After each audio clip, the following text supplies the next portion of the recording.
Catalunya ja té més de 3.000 persones centenàries. Factors que afavoreixen la longevitat. Ho sabies, això? No ho sabia. No. Doncs els últims 10 anys han augmentat un 50% les persones que superen els 100 anys i hi ha 5 vegades més dones que homes. Molt bé. Els centenaris es dupliquen gairebé cada 10 anys. Deixa'm que faci aquí una reflexió que dius... És que no hi ha cap feina segura, Carles, tio. O sigui, obres una funerària amb tota la il·lusió del món, amb uns estalvis, pensant que no baixarà mai la demanda i et mors de fàstic, valgui la redundància. És ben trist, això, també, tio. Veus o no, tio? Totalment. Diuen que els metges experts en longevitat expliquen que envellir bé depèn de 3 grans factors, tenir una bona genètica, un entorn sense contaminació i hàbits saludables d'alimentació i d'exercici físic. Molt bé.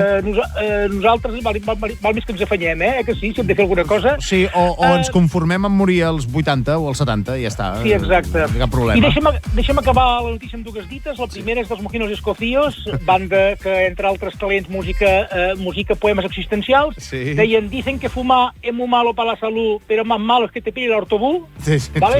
totalment. I la segona, que és una meva, que és qui la longevitat Elvira s'escalfa amb gasoil Rovira. Mira, molt bona aquesta. Molt bona aquesta.